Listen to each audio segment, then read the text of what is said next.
What were we getting into? We're getting to solar telescopes. What are we talking about here? Well, I guess I'll be blunt because I usually am, and I guess it's the only way to go. We have a second sun, and it's not a lie, and it's not a conspiracy. I can prove it. I have filmed it, and I can show evidence here today that backs up what I'm telling you here. The old Vedic tradition from the very old world. You know, the world in India where they carved complete temples out of a mountain of rock, and we can't figure out from that Yes. world they said we had a binary sun. And what they told us is that when that binary gets closer to us, our consciousness goes through the roof. Now, when that binary gets further away from us, we get dumb, like we've just been in the supposed dark age we're supposedly coming out of. But let me give an example of that. It is not just human beings that are getting the consciousness bump right now. How many people have seen bulldogs grabbing skateboards and riding them like they're supposed to be ridden? Well, let me tell you something. If that dog did that in 1970, he'd be the most damn famous dog on planet Earth. So everyone's getting this bump. And I know everyone listening must know someone or even themselves that recognizes that consciousness is lifting. I mean, anyhow, to get back to the No, no, point. no. I'm with you, bro. I'm with you. I'm seeing everybody elevate. I forget, dude. Just what you're saying right now resonates with me, and I forget the story where it's like everybody's getting healthier. Somebody said, like we're almost what's the word? We're like moving into a higher form of energy, a higher existence. Well, People the are fifth that people say the fifth dimension a lot now, right? Is that what you're getting Yeah. at? That kind of well, fifth yeah. dimensional conscious that everyone likes to Something say. is happening where like, oh, my buddy Mike Romanelli was telling me that like he's noticed that like his fingernails are growing quicker than they ever have. And like he said that all of his friends have been talking about how quick their fingernails are growing. Like we're getting this kind of like That's bump cool. in reality. That's cool, dude. I don't know what that It's means. I'm I feel absolutely like down time is with it. passing faster. So I mean, geez, maybe it's related to that. Maybe it's actually your experience of time or time itself actually that has changed. It's not actually your fingernails going faster, but you're moving through time faster. Do you get what I'm saying? Well, how do we measure time here, right? Yeah, In our precisely. Yeah. part of the world, it's the sun, right? That's what does it for us. In other places or more feminine based cultures, the moon, because the moon was once a month, we use it as a month, but we don't really use it correctly. This is how the sky clock provides our experience of time. So when we're talking about our sun possibly having a binary, it's a big deal. And you guys have seen vestiges of it. Look at the MasterCard logo. Let me back up a minute here. Way back, I think it was early 2015. And the reason I can't tell you the exact date is because I lost hard drives and computers and lost original timestamps on video that I still have. But I was out filming the moon one night through an 8-inch Schmidt Cassegrain telescope, and I would get bored because hours and hours waiting to film something interesting on the moon, which is how I kind of got known, accidentally filming the lunar wave. But then I'd start scanning the sky, and night after night, about a third of the sky away from a full moon, there was a bright spot. And I'm all, what the hell is this bright spot? By the way, I had a full spectrum camera that allowed me to see the bright spot. I'm thinking, is this the full moon reflecting on the firmament? What is this? Couldn't figure it out. Anyhow, at that time, I had a lot of followers on YouTube. It was before they had deleted my channel, and I got a solar telescope. So I start doing the sun. One day I do the same thing. I'm getting bored. I start scanning, and all of a sudden there's another sun, all a little smaller, and I can't quite get it in focus. And then my heart drops because the hell I went through when I launched the lunar wave, I didn't want to do that again. And I'm sitting here, am I really looking at a second sun? And I thought, there's no way. I haven't been doing this long enough. I've got many thousands of hours of nighttime scope work. I've only been on the solar thing, maybe 100 or 200 hours. I don't know enough. So I'm going to keep my mouth shut. So I film it and I start doing these tests. I get wrapping paper tubes that are 4 feet long and put them over the scope to try to prove that it can't be a reflection inside the Etalon system. I do all these things and basically it's there and I know it's there. And so then I start thinking, is it a reflection off the firmament of the sun? The problem is I filmed it more than once now and it moves. The first time I filmed it, it was about 1 sun width above the sun and about 2 or 3 sun widths to the left. Other times it was in different positions. So I put out the video, which I sent to you guys. I think it's The Sun We See or whatever. And also for members of Crrow777 Radio, my 2-hour film, Shoot the Moon, has the original footage that I'm describing now in it. So anyone can see it. So I announce it, but I'm very low key because I don't want to have the hellscape that happened when the lunar wave happened. I was not interested in living that life again. Lo and behold, I think almost 2 years later, a man named Chris Van Maitre, who's part of the Flat Earth community, replicates what I do. But this time, the sun is a couple widths to the right and a couple widths down. Well, at one of the Flat Earth get-togethers, my co-host Jason had gone there to play music and do other things. There was a lady named Cammie Odell, who's kind of a light filters expert and a light expert. She brings with her a polarized light filter. And I'm not an expert at this, but everyone knows if you put on polarizing sunglasses, it will remove a glare, a glint, or a reflection. So Chris Van Maitre sets up his system, acquires the second sun, and she puts a polarizing filter on it and then proves that it is not a reflection or it's a body. She proves it with a polarizing filter. Now I'm going to start to come back to the chase. The first time that I saw it, the sun we see in a hydrogen alpha solar telescope is red. Now, this other object is slightly smaller than, I think it's got a little bit bigger over time, but I'm still waiting now to get a clear shot. Just so everyone knows, it's currently behind our sun almost all the time. So occasionally at sunrise and sunset, if the conditions are right, you can see it with your naked eye. I would urge everyone listening, if you're out at these times, just click. And if you do see something, shoot video. A still image is worthless to prove much of anything. If you shoot video, slightly move the camera left and right and up and down so you can see if the two things remain equidistant, proving that it's not lens flare. To get back to the...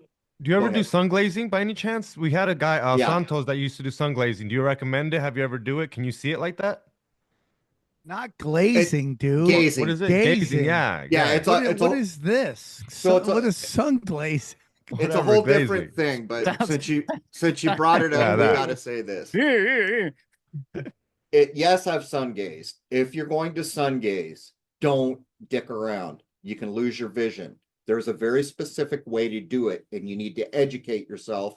And at first, you look for a second. The next day, you double it and look for 2 seconds. And you can pull this up to about 45 minutes, which I have done.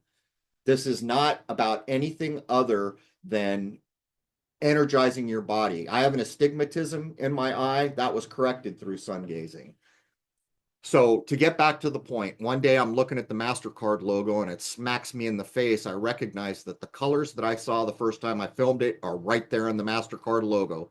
Then I remembered watching Star Wars when Luke is on Tatooine, and it looks exactly like that, except the second sun, or the sun we don't typically see.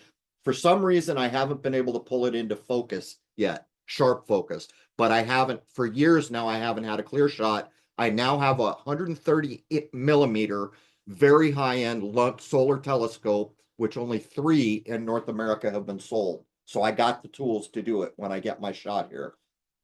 To come back around to the point, not long after everything I've described, the SLU Observatory is doing a live stream in 2016. I sent you guys the video.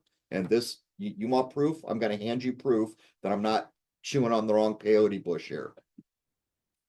They're streaming the sun because Mercury is transiting it, and I believe the live stream is for young folks. Well, I'm looking at this video someone sends me, and there's the second sun. It's like so close to the sun, they can't get it out of frame. About 30 minutes into the live stream, the astronomer from the SLU Observatory looks at the camera, and you can go look at the video I sent you, and he says, well, you're probably wondering what that other object is. That's in fact our second sun. NASA knows about it. They just don't want you to know about it. So I don't know how else I can back up what I've experienced and told you, other than maybe you could watch an observatory tell you what's what. This is a big, big deal. And one of the reasons it might get lied about is, what do you suppose happens to our magical models of the solar system that is all held together by gravity when you throw another sun into the mix. For anyone That's what who's I'm saying, dude. Yeah. I'm telling you, man, I don't believe in any of that stuff that they've been teaching us in schools. I think our world is way more interesting. It is. And I have seen times where I'm like, if the sun's there, what's that right there?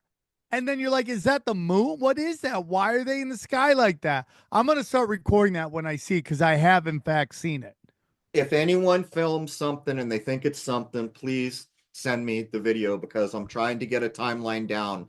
Right now, I got my big honkin' solar scope right before spring in 24, and I spent all of 24 locked to that thing to the point where I can now produce videos and imageries. And by the way, I sent you guys a video you can play if you want. You're the only people I've given it to outside of my website to play. It's a double looping prominence shot through my 130 and animated out so you can see the movement of the prominences, which are the flame looking things that come Johnny, off the side. play that video. But where the hell was I going, Sam? You were talking about how everybody if anyone sends you videos. Oh no. You were talking about like what the Tucson does to our theory of gravity and all that stuff. All right, let him run the video and I'll let him get his. You can kill the audio. So what you're looking at here is what's called a prominence, and you can see the magnetic nature of it. It's, you know, magnetically looping. And what I've done here. And this is the sun? This is the sun. Damn, through my look at 130 that, shot in the Whoa. it's shot in the hydrogen alpha wavelength. Now that dark Whoa. spot over the sun is what they call a filament, but it's actually just a prominence that isn't in the right position to look like that. Dude, this is crazy footage. Yeah.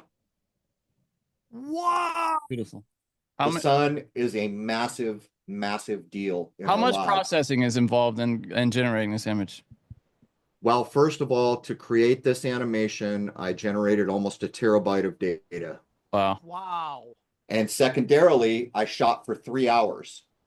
Of the 3 hours, each 1 minute is a video. Each 1 minute video is then turned into a still. Each still is then processed out to get it as sharp as I can get it, adding nothing but color. The color is the only fake thing here because I shoot in black and white so that I can get the most data, the most detail. And then I run it all into a video. It's funny. There are people in the flat earth movement who will tell you that these kinds of images, just by their nature, are misleading and fake because they required what you just described, just some extra some layering of images and that kind of thing. But come on. Well, it's no different than if I took a picture of you, one picture every time you took a step walking across a 10-foot room, and then turned that into a video to show the most. Those who are listening, what is going on here? So what you're seeing is an ejection from the edge of the sun, typically called the limb. It looks like flames to us, but it's not. And what you can tell is it's an arcing loop, and that's because it's electromagnetic. Yeah. This is not a nuclear furnace as you have been described. This is electromagnetic in nature. And you can see right there. Now, to be fair, there may be some fission-like processes up in the upper edges, but the way it's been described to you, I don't accept at all. That's amazing. Was this upscaled, Crow? No. No. Okay. It's amazing. You mean, did I take tiny images and then blow it up to make it appear well, bigger? Was there? I'm just wondering, was there any kind of processing involved in making it larger? No. So when I shoot, I'm shooting in typical video resolution, 1980 by 1080 by 1920. So the only thing fake, there is one element that is fake here, and that is color, because I'm shooting in black and white. The reason that I put the color in is because it helps your eye to expect what it wants to expect. I could have made this purple or pink, but we kind of want to see an orange of some kind. We're looking at spheres though, right? Or a sphere, right? Yes, it's absolutely a sphere. And here's another thing that I should mention. There were some people who, if I just took a regular camera with a sun filter that knocks down the brightness 98%, that's called filming in white light. Now, what they did is they filmed the sunspots moving around. and they said the sun does not rotate. And I commend them for doing firsthand observation. But when I shoot in hydrogen alpha, which is just barely within the red phase of the visible spectrum, what I see is you can absolutely see that this is rotating. If I am looking at a sunspot or a prominence, the next day when I wake up 24 hours later, if it is still there, it will rotate around, letting me know this is what the energy I was looking at yesterday. Crow. So let me ask you, the texture of the what we're looking at. We see the flares, but before the flares, we see like an area. What do you think that area is? You talking about the surface? Yeah, what So thank you. I was struggling to find that word. What is what do you think the surface is? Like right there? Yeah. Let me do better. I sent you guys a bunch of images, and if I can call out one, there's one called 4 JPEG. If you can load that one, it's a sunspot that is a still that I shot, and it will start to address what you're talking about. Dude, that footage is insane, dude. I've got way more on the members. I give all this exclusively to my members, and I have 11 solar videos that are exclusive to this. Crow, wouldn't you agree? It's so many people don't realize how profound the images are you can get with just the consumer telescope, right? If you're willing to put in the time. It really like soul stirring images. You're spot on. If you learn how to do it correctly, if you learn how to focus well and let the right amount of light in, whether you're shooting Jupiter or the sun is the most difficult thing to film by far. It is so hard to film the sun because it's bright outside. You're either inside on a computer screen or you're out there trying to focus. It's just damn difficult. And as things heat up, you can lose your focus. So in this case, I'm trying to collect data for 3 hours as the sun's continually heating my telescope. And that has an effect on the focus. But is someone got the images that Rose sent? Is this what you want here? Yeah. Oh, no. There's an email sent to you guys. Yeah. That's where I got this from, is from that email. So open 4, Johnny, for the love of God. Can you, I'm sorry, can you repeat? I heard Sam. What were you saying, Crow? So open up the I have zip 2 file. links. I have a link to those digital stills you just sent, and then a link to looping double prominences. That's the latest one. Go to her previous email. You know what? I'm just going to send you. Oh, she might have sent that to Mark and not to me. So Mark, do you have a Mark's not here, I'm afraid. No, Mark's not here. Let me see if Mark can send that to us.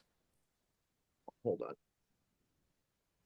Or if you could just share it in the chat, Crow, or share it yourself on the Zoom. Oh, I'm sorry. I can drag this into chat. How smart am I? Not very. Okay, so I'm just going to drop this into the chat and launch it over here. I apologize, guys, making it harder than it needs to be. No problem. So what you're going to see here is what's called a sunspot. Got it. Okay, click that, Johnny. Whoa. Looks like a Van Gogh. So what we're told is that by NASA or people like that is the reason it looks like that is because it's slightly cooler. But what I notice is that when I have videoed this, and I have videos on my website, is those little stringy looking things go around the corner, down in, and then they blink at their ends and energy jumps back and forth in there. Now this image, to be perfectly clear, there is one fake element in any image that is not black and white. That is the color. I have sharpened. I have, that's really about it. I've set light levels, but I have let me ask added you something, element. Crow. Yeah. When you say you added color, what you're saying is that you shot in black and white, but I feel like the sun is this color.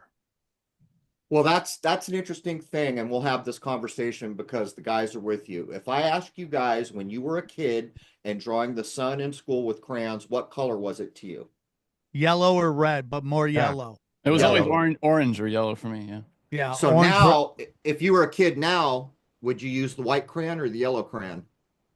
Well, the white crayon is practically worthless, so yeah, it's probably I go yellow still. My point is, most people feel like when they were young, it seemed more yellow than it does now, and I agree with that.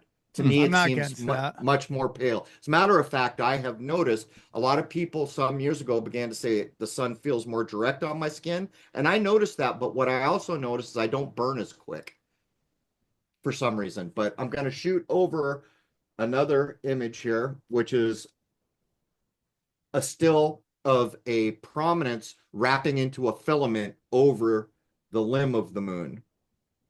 Okay. Just waiting on that. All right. Here we go. And then, do you think the sun's losing power? You said it doesn't feel as hot, or like No, does I think it's gaining. I think it's going into, I don't know how to describe it. I want to say higher vibration, but that's kind of a hippy dippy thing to say. I don't have any base. I think it's, Besides the color, you're telling me this is a real picture? yeah, Wow. in the hydrogen alpha wavelength. So let me explain that. If someone wants to do a quick internet search for the visible light spectrum and put that up, I'll show you how amazing this is. We are damn near blind. Human beings are damn near blind to our world. We see such a minute little fraction of the light spectrum that it's almost shocking. It would be fair to call us nearly blind. Now, within that little color spectrum that we see, so find one that shows the visual portion. There it is right there. Yeah, visible spectrum, it says. These are all visual. I mean, that's the search here. So No, No, right there. It Yeah, says yeah. visible. Johnny, there Okay, it you is. see that little sliver right there of color? That's what we see. And all the rest of it is what we can't see with our eyes. Now, at the right of the visible hold on. is red. See the red edge? yeah? That's where you find the hydrogen alpha that I'm filming in. So while it is still within the visual spectrum, we can't see what I'm filming for the simple reason all the other interference, brightness, other spectrums interfere with our ability. What my telescope does is blocks out everything except hydrogen alpha and then reduces the energy from the sun to include the brightness to the point we can get a view like this. There is nothing manufactured in that shot. I did set the black point. Let me be perfectly fair. The orange is fake. I put it there. I shot this in black and white. See how it's real dark so that the contrast boosted? I set that black point to make that more visible for people, but I added no elements. This image, does it represent how much time does this image represent? So typically, if I shoot for typically 2,000 to 3,000 frames, and if everything's right, that will make an image like this. Damn. Okay. Wow. What I do is I 60 stack. frames per second. Are we talking here? What? How many Yeah, frames? well, it could be anything, but yes, because this is how it works. You take, say, 2,000 frames, then I take maybe the best 10 to 25% that are the sharpest, because this is when you look at the sun, it looks wavy, it looks like there's heat, and not every frame is good. So you take that small percentage of those frames and you stack them together. It's almost like putting each one in a Photoshop layer and setting every layer to 50%, so that all that data is now combined. And then the image gets flattened and processed out, sharpening, black point, all the things. And the outside where like outer space would be, that level is the most manipulated thing. I could leave it much brighter, and I probably have examples I can show, or darken it down like I did here so that the elements of the sun really pop. Now, maybe I've lost the thread, but how does this relate to the two suns? This image? It's the one we know about. Oh, okay. No. So there's Okay, no- let me answer. Is Let me there be evidence of the second sun in this image? Yes, I'm going to get to that. Oh, okay. When I put, people wanted me to get these images and make them available. So what I did is all these images are available for people to purchase on my website, and they're not expensive. In some of them, I intentionally left evidence of the second sun. Now, to get back to your point, you asked me, why does it matter? Okay. In my view, the sun is like a lens. All right. Most people don't buy into astrology or anything else, but the fact of the matter is that how can you dismiss the energy of the sun and the way astrology tries to address it when you know damn well that in June you could be hot as hell and in December freezing under snow? What caused it? Well, we're looking at what caused it. The sky clock caused it. Now, all those other luminaries, like things we call Jupiter, there's an energy there. When you look at it through a telescope, or a star is a good example. That's energy. You can see the energy. If you take it slightly out of focus, it looks like it's underwater, but you can see the cymatic pattern indicating an energy level. It is my point of view that the sun lenses all that in, and it adds all the variety to our lives. It is why I guess I can't. It just makes all the differences in the way this world is interesting. And I try to say it like the morning sun is not the afternoon sun, is not the evening sun. And if you don't believe me, go into your garden and look at what a plant is doing with the sun at 8 a.m. Then look at solar noon, then look before sunset. And you will see that there are different things going on the whole time. So to answer your question, if that binary is true, which I know it is, that's energy is now being lensed into us in the way that I think about it. And the way that I think about it is unique. So to What be do you fair, mean lens into me? What does that mean? Lens into us. could there be life here without the sun? No. Oh, So no. what is the sun doing to allow that life? Energizing. It's lensing in heat and energy and wavelengths. And when we take a prism, this is one of the most miraculous things. In the ancient world, they looked at the sky clock as 7, right? You had 5 visible planets and a sun and a moon. Everything was 7. When we take a prism, what does it break out? Well, we usually define it as 7 colors, right? So this white light somehow comes into a bent piece of glass and it phases out all the colors we see. Lensing, right? That's what I'm talking about. So with the prism, we learn, oh, look, there's all these colors we didn't know was in this light. But when we're out in the sun, it's lensing this all down to us. And here's the other thing. I maintain the sun is not a nuclear furnace, so where's all that energy coming from? And that's a whole different discussion. But I was about to show, what was I about to show you real before? quick before we move on. So when you look at the planets, do you see a round ball? Yes. Like, yes, you do. Yes. Okay. And what they does that spin. represent to you? Well, I once heard someone say that the way our eye is formed and the way we use lenses and telescopes, that it causes us to see things as round. And I'm not an astrophysicist or a light expert, but what I can tell you is anyone who doesn't think those things are round and spinning, go look at Jupiter through a telescope. It's one of the easiest things to do. It's in the scope in the sky now. And if you watch it over a period of time, there are 4 visible moons that you can see, and you will watch them go over the face of Jupiter. You will see their shadow go over the face of Jupiter, and you will see it go around over, larger periods of time. Now, our moon is bizarre because it's phase locked, right? It doesn't spin for some weird reason. But here's another kick in the chops. And I've got an image that'll blow your mind here in a minute. In my mind, a man named Tycho Brahe gave the best information we were ever given on our supposed solar system.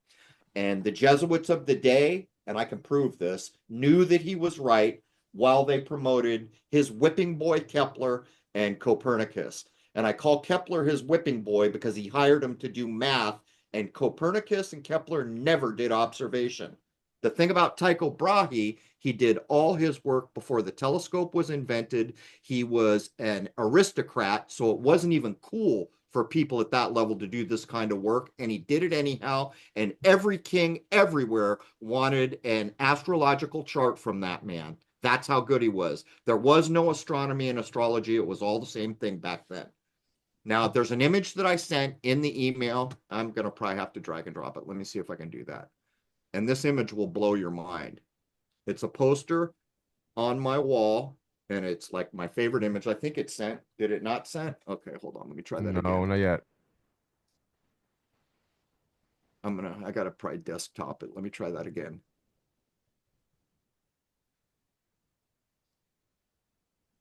Oh, it's not letting me copy it. Okay, give me a second here. Sorry, guys. Copy image.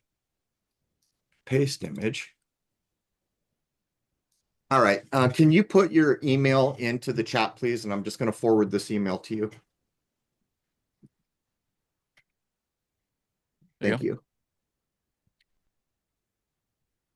Okay, I'm going to do a forward. As you're doing that, let me just ask you a question. So you believe that these plants, and I'm open-minded, are are round ball planets, but you believe that we live in under a firmament?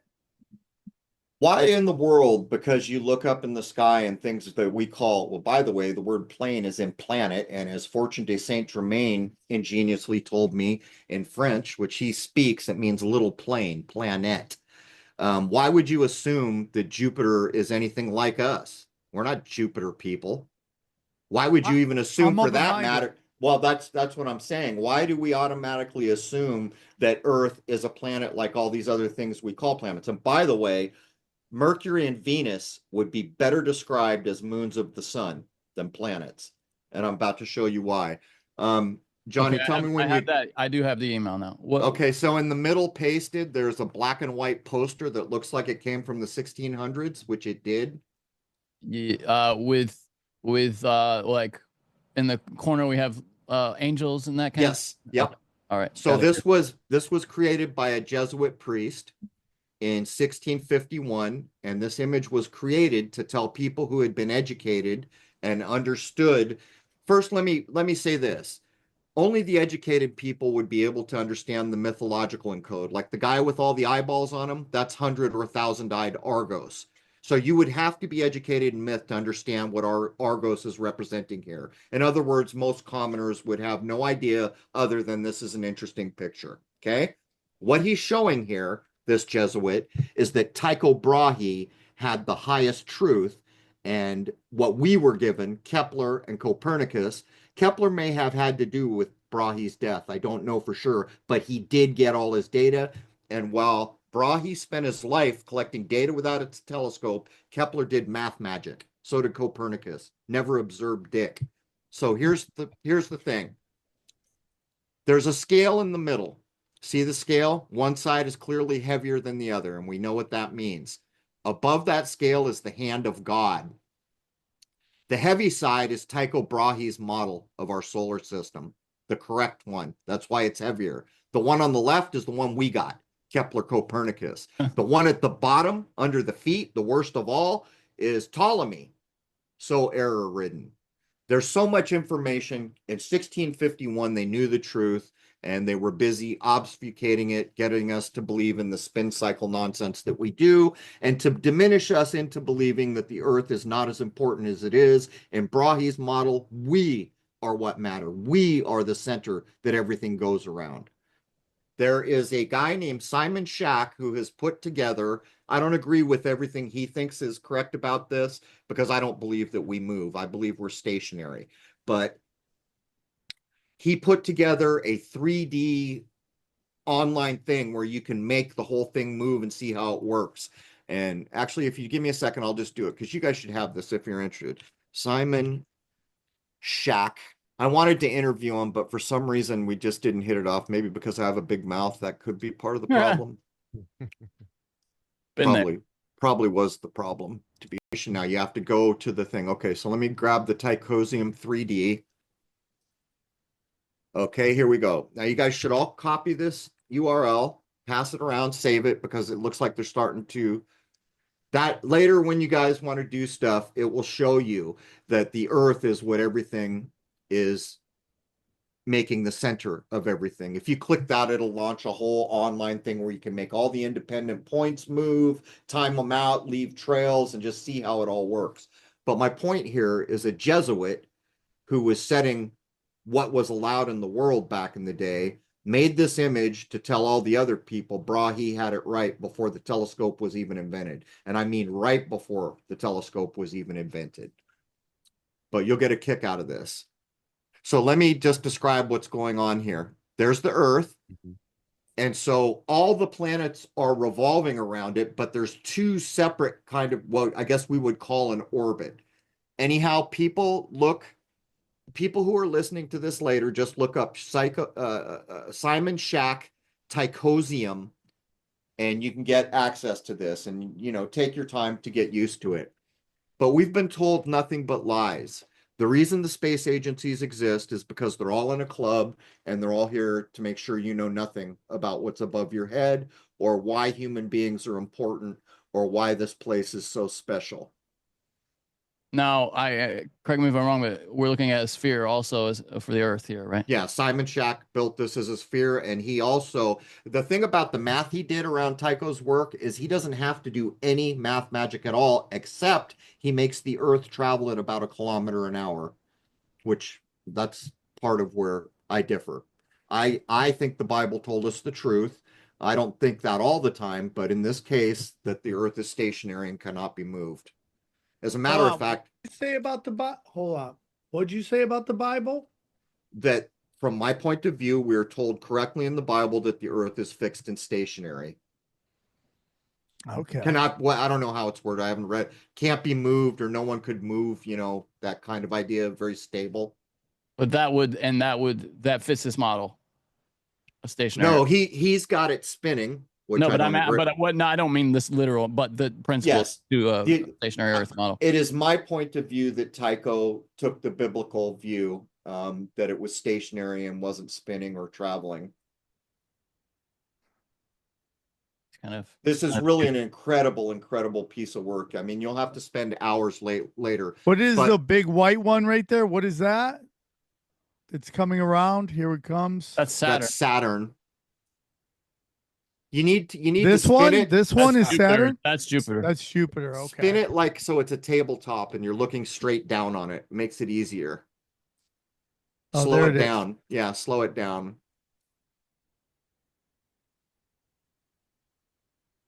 So interesting. How would you describe this to people listening? The Earth is the center of what we call the solar system. We are very special. We are incredibly special. This place is incredibly special. And what's going on in this world right now is basically the dark side making a run at this creation. The dark side wants to be gods of this, but they cannot. The reason they cannot be gods of this is because everything works like a trust. Even our religion, the Father, the Son, the Holy Spirit, the creator, the beneficiary, the trustee. Now, the creator can claim godhood of the creation, but they can't make a fish from scratch. They can't make any of this. So they're making a digital Fugazi knockoff world that they can be gods of. And it is inferior in every way of the real world. And that is what they're about to try to lord over us, making everything from our money to our police digital and tracked. Of that, they can be gods because they did create it. But the superior, best you can have is nature, God's creation. There is nothing better. There will never be anything better. The rights you are granted, the place that exists, the fact that there is no lie in nature, all of it is trying to be undermined by this digital Fugazi world that they want to be gods of. God, this is insane.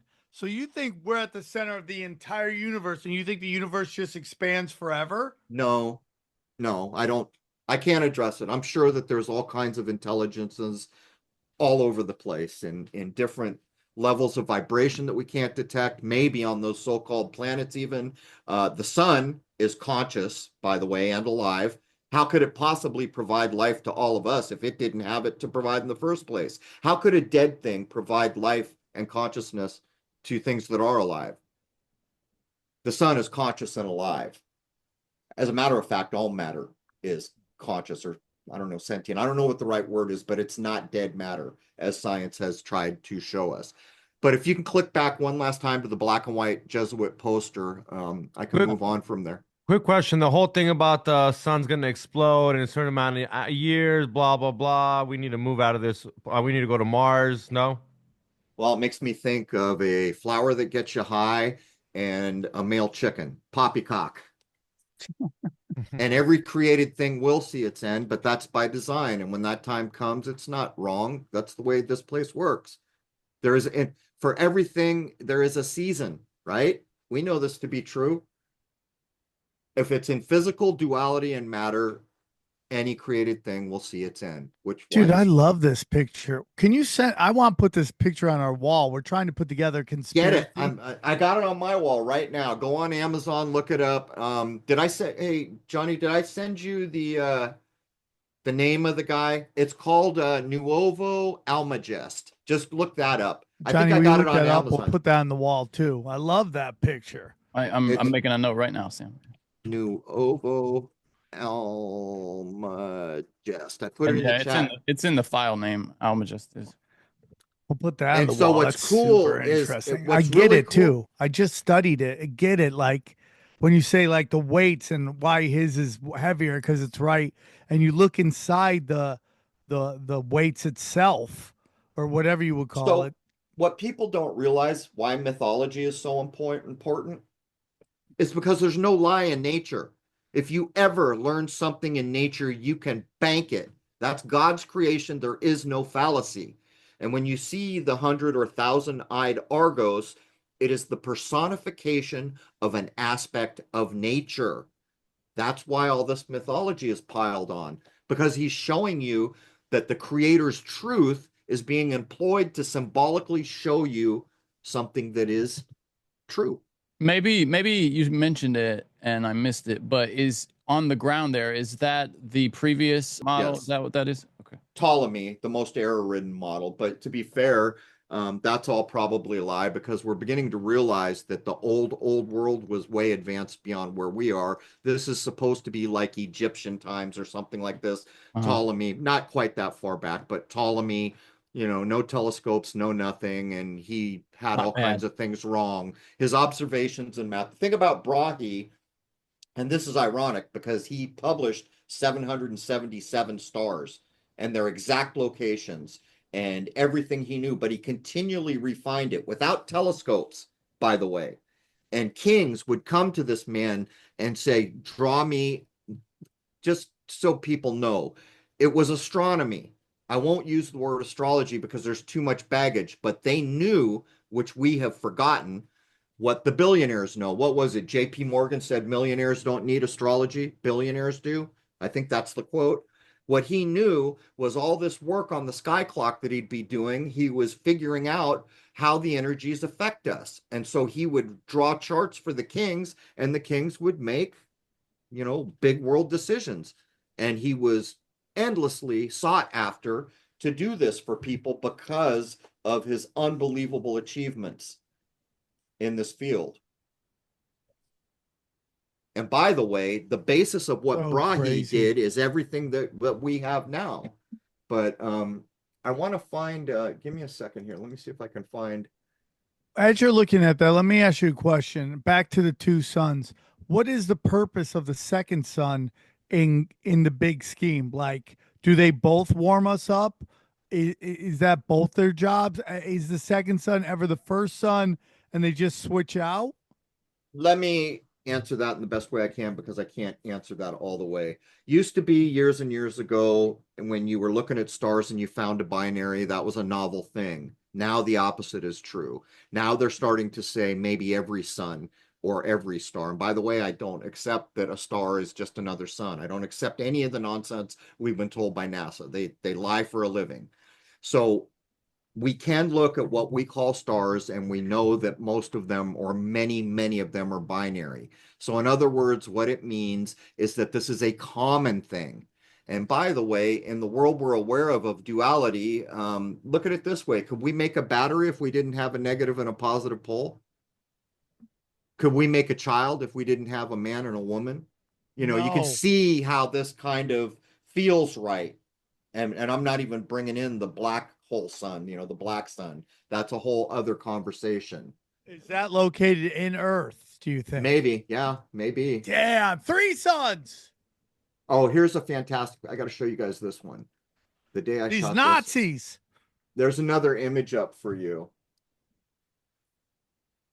Oh, wow. Oh, and I want to show you this one as well, because whoa. So the other thing that I want people to know, this image has not been inverted, and I'm about to show you one that has. It's a common practice. It adds no false data. Again, the color is false, but I'm going to show you an inverted one in a second. The reason it's done is because it brings up the 3D nature, but I'm going to show you evidence of the second sun. Look all the way around. Do you see, it looks like there's something glowing behind the sun? Yeah. Do you see how it's not equidistant? The lower right is a little tighter than the upper left. Oh, yeah. Okay, let's keep going. Here's another image. This one has been inverted, and it gives it a more 3D appearance when you do the inversion. In other words, wow. yeah. All right. So now look at the lower right, and you can just barely detect that glow. Look at the upper left. It's not there. Hmm. That's the second sun behind there creating that. Here's another one. So right there, it's just a little smaller. It's obviously smaller the second sun, right? Hard to know because distance would cause that, right? Right. If it Yeah, was yeah, still yeah. really far away. It's like that game they play with eclipses. Well, believe it or not, the amazing sun, which is 93 million miles away, bullshit, and the amazing moon, which is over a quarter of a million miles away, bullshit, just happens to be 400 times smaller than the sun, and by chance, it's 400 times more distant. That's why an eclipse work. We get fed these nonsensical. Yeah. I mean, the Just so statistics on dumb. alone shows that it's nonsense. Did you get the other one, Johnny? I have it right here. Yeah. All right, so that one doesn't look like it's focusing very well for me. It's a smaller image I received. Oh, shoot, it was a thumbnail, I think. But anyhow, this one's been inverted, which is why there are blacks on the top. But again, look at the glow in the upper right behind the sun. Now go to the lower left. You can see what's ever back there is moving around. Yep. Fascinating. So I'll show you a couple more surface images. Here's another one, Johnny. And I'll put one more right behind it that are just tight surface images of sunspots. Whenever you see an image in hydrogen alpha of the sun, do you see how right of the sunspot that there's white? That shows you that this image has not been inverted, okay? If I had inverted it, that white would be dark and the sunspot itself would be light. But when you do that, it allows you to see the 3D nature. There are very few people that I have seen that get this kind of detail, and it's partially because I have a very, very good telescope, but I have a very weird skill set with video and animation and image production, which just happened to be exactly what I needed. And I sent you one more behind that, Johnny. Okay. Yeah, I see what you're saying. What is I'm sorry. that? What I'm so are sorry, guys. those? Those are thumbnails. I apologize for the It's quality. okay, but it's just, what is that pattern? It's so crazy to me. Some of these look like human tissue. I have taken images like this where it literally looks like if you were in an office where they're carving up a human body to see how it works, it looks like muscle tissue or Now, something. how much of that is on the account of it being a representation of the movement of the sun over time? Like if you could capture a split second, like the frame of, would it look this You way? are. So when I take, let's say, and I do this all the time, I'll shoot 1,000 frames, and my frame rate maybe I'm having a good day and I'm getting 200 or over 100 frames a second, and I'm shooting 1,000. So that's the span of time, right? It's less than a minute. It's probably about 20 seconds. But But that slippery, slithery look to it, is that not down to that? Because you see if you have things that move in a time lapse, they tend to look that way. Is that just that quality of it? Is that not? well, to that? I'm not sure. I guess I'm not sure how to answer that. Here, let me try to find one where you can see spicules. Okay, I think you can see spicules. You know what? I'm going to open up my other directory. Sorry, guys. I'll get the better images here. What am I doing? It's all good. And before In the you go, hood? I would just, because you've spent so much time looking at objects in space, would you be okay sharing maybe your favorite image? Or I would just love to see what you think is the most striking and impressive image you've captured. I actually, it changes from day to day. Here's one that is very interesting, but part of it, and by the way, I'm going to show you the black and white version, which is uncolored, so nothing fake. The Okay. first one you're going to load is color. And can you zoom at all in your Let's tool? see. Yeah. So zoom and go to the edge somewhere where you can see the little spikes right at the edge, the limb of the sun. See those little spikes? Yeah. Those are called spicules. The average lifespan of a spicule, which is what you're seeing on the surface of the sun at a different angle, is about 8 minutes. Okay. And then it changes. But if you zoom back out so people can get a good look at, this is one of the images I really like, but notice the sunspots are white. So what do you know about this? Inverted. That's right. I inverted it. Why does that? What is the principle that makes for it to look add more depth to the image? So look at the white sunspot. See the black where the black has gone and Yeah, how yeah. that gives That's depth. yeah. It's where it was bright before, right? Before it was Right. So zoom all the way out. Why do So you you can- invert it? To give it more depth and It shows contrast? it contrastually boosts the 3D appearance. because So it's if you, it's very spherical in appearance when you do that for sure. it is. If you load the black and white now, you can see one that has absolutely no false color, nothing. It's what it looks like after I take it out of the camera and sharpen it. Also inverted though. This one is also inverted. Mhm. Wow.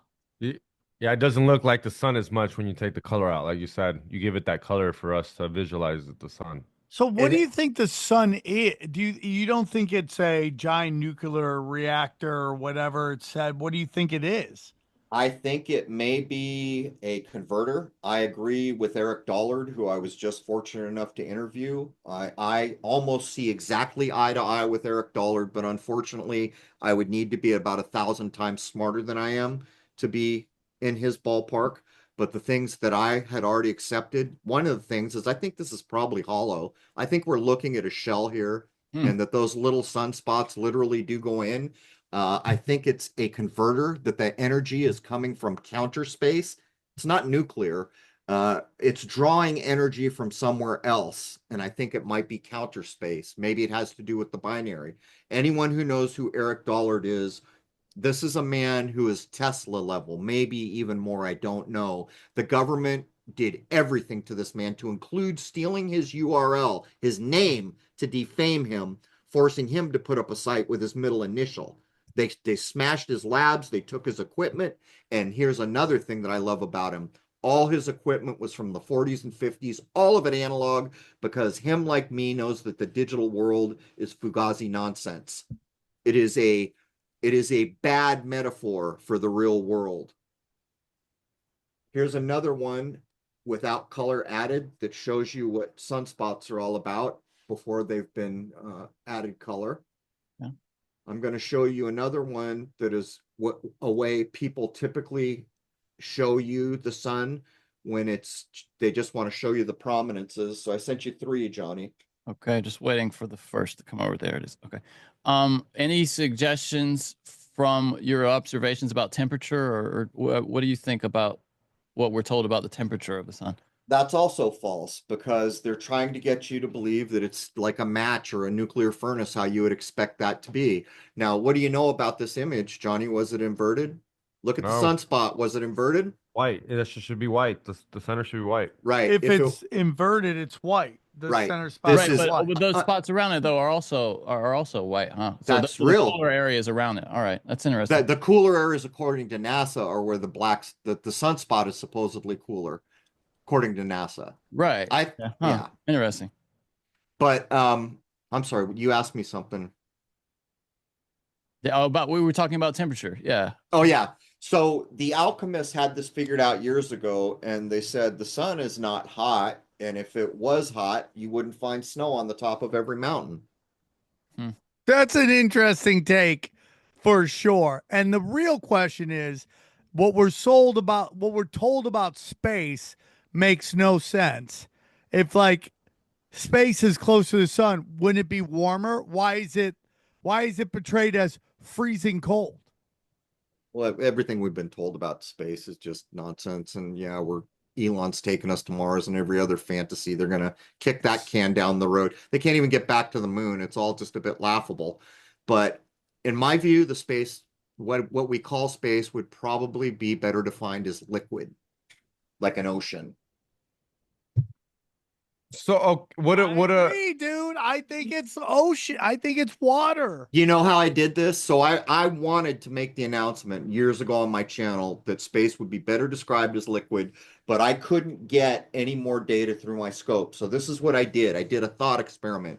I said, if I can find some major speech or something that went out to the entire world that uses nautical language to describe space, I'll make the announcement. You know what I found? JFK, Rice University, we're going to the moon. We set sail on this new ocean, and on it goes. And that was it. I put out the video and people lost their minds. I said, no, think. But anyhow, in this image, you can see all the equipment that I used and the exposure times. And here I used 100 of 2000 frames. The seeing that day was above average. The seeing is how clear and crisp everything is. The transparency was bad. There's the time, and there's ways like that to do it. But people do this. They black out the disc so you can just get interested in the prominences. So what is your thoughts on the WEF's warning about solar flares? I'm laughing. I mean, whatever the sun does, it's the reason we have life. If something did happen from the sun that we didn't like, it doesn't matter. The sun provides the life here, and that's in God's creations, the hand you're getting dealt. I don't accept the Carrington event. I don't believe for a second that teletype and everything. They always say, oh, a flare could kill us. No, show me an example of it. You can't. You make up crap like the Carrington event. What is the Carrington event? They say there was an X-class solar flare or something like this that knocked out the teletype in the 1800s. So all the teletype wires were the one thing that went down. Yeah, I mean, it's a bit laughable. I mean, there's stories of them like catching fire and yeah, right? Yeah. So maybe these things happen, but you want to convince me that there's a thing called an X-class flare that can kill me? Show me the example. Yeah, every time they warn of our impending doom from one of these things, literally nothing happens. Of all the books I ever read in my life, the one that rises to the highest level of reflecting what our world is about is Dune, the original book by Frank Herbert. And in there is a line that is so pertinent to our time. I wish people would get it tattooed on the end of their nose. Fear is the mind killer. Yes. That's why there are X-class flares, so they can kill your mind. Hey, This Crow. is nature. We should be loving it, not fearing it. Hey, Crow, quick question. I've been asking this lately. What do you think about the final experiment? The sun going around the Earth, that 24 hours. What do you stand on that? I think it was a shame. I think it was designed to be divisive. I think that Jaron got damaged, and the sad thing about that is I know Jaron. He will do damage to himself to tell the truth, and that's what he did. And it's sad because you could have just looked online and known what he found before he got there. Yeah. But I think a lot of people were convinced that was being lied about. So that's fine. I urge people to do firsthand, and to go down to a place like that. It's freaking amazing. But it did damage, because now he says things. I don't know if he's actually said, I don't believe in flat earth, but the only thing it proved was that the map he believed in wasn't right. That's all it proved. That is it. And what the other guys did is they started deriding people who have a different point of view. And let me tell you something. If we continue to fall for this programming where we hurt each other, we're going down during this digital takeover. Everyone you're making fun of right now, everybody, is in the same freaking boat you are, and you are taking on water at an astonishing rate. And if you're not willing to help them and they're not willing to help you, just throw your ass overboard now and don't even bother to grab a breath. Couldn't agree more. I mean, the people these are two of the best. Austin Witze, as far as I'm concerned, he's become like an Edward Snowden type figure, if you believe that story, where he's just torched his career now because he just went down there and watched the sun for a day. There was no win, and worst of all is the way they name it. There's no such thing as a damn final experiment. Ridiculous. Ridiculous. It never ends. You continually learn. And by the way, the map, the reason that I never have been a part of Flat Earth, though I support them, don't get me wrong, you're doing what you should do. Question it, look for it, study it, do what you can do, because you are being lied to. But that map, it was handed to you guys. Yeah, it's kind of crazy, and again, it just starts. Everybody fights about everything all the time, and we can never come together. I do make jokes about people because I find it funny. But I do think that we need to start realizing that it's us versus this predator class that's constantly hunting. Like, we want to just chill, raise our family, love our kids, give them the best hope for the future, and they're just predators. They're constantly hunting us. And if we don't start to realize that, people are there's very little hope, man. And it's just like people are so they say 80% of the population has no ability to question authority.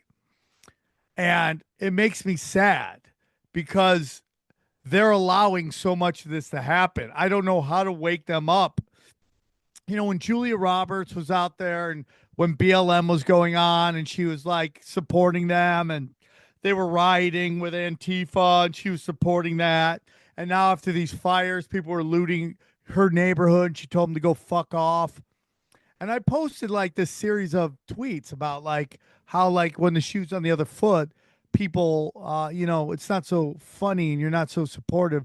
And of course people took it as I was saying that black people were rioting, and I wasn't. When I was talking about how it's like this predator class, and I'm not saying Julie Roberts is a predator, but what I am saying is that she's of a certain wealth, that her wealth has allowed her to feel like she's above the fray, so she could live in this idealistic world where she can just play to her emotions, and like stuff on a street level doesn't affect her, like crime, like immigration, all sorts of stuff, like drug abuse, homelessness, all that stuff that's plaguing America right now. But what can affect her is fires. And, so that was the point. But of course, people wanted to argue about BLM and black people and all that stuff. And it just sucks because there's so much I learned in this episode. There's so much I learned in this episode that if you took it to people and you go, hey, man, there's two sons, so many of them are going to push back because the idea that they have been brainwashed by a lie is more dangerous than anything at all. They refuse to admit it. They want to believe that they have a good bullshit meter. They want to trust authority because they're too busy focusing on paying the bills. They don't want to believe their kids were brought into a world where giant predators are lying to us about everything. And it just sucks. And if you do listen to the show and you enjoy content like this, you are, in my opinion, very blessed that you're open-minded to it. And we have a wide range of discussions on the show that I think are super important to have. And your show, compared to some of the shows we have, it's like great that it's just a spectrum of data that they can consume to understand that there's a lot more going on than they're told. And that's why I think shows like this are so important. Well, the irony of what's going on now is historically, when the masters of this miniature universe did bad things to people, it was typically the lower class, occasionally the middle class. Well, I got news for Julia Roberts. I don't give a damn what is it King John, the lineage all these people goes back to? Whatever it is, doesn't matter. You lose your house just as the trash man will lose his house, and you'll lose it on the same day. If you continue to defend what's going on in this world and play by the silent code that Hollywood requires, you are in fact Mr. Smith. You are an agent of the system, and you don't even know you're an agent of the system. There's a world takeover going on, and they are absolutely dead set and have announced that they will destroy all human organization, reduce the population by astonishing levels, and then put you in a position where you own nothing and subscribe to everything. And a subscriber is a product, and products get owned. Is there any point in which you could become black-pilled? At this point, I don't know. I literally wake up every morning with no pre-expectation, with one single thought in my head. And I try to hold it as often as I can. Fill myself with unconditional love. That is the ultimate stopping mechanism for what is going on. If I could snap my fingers and 90% of the world suddenly valued the golden rule above all other things, this is over. They're done.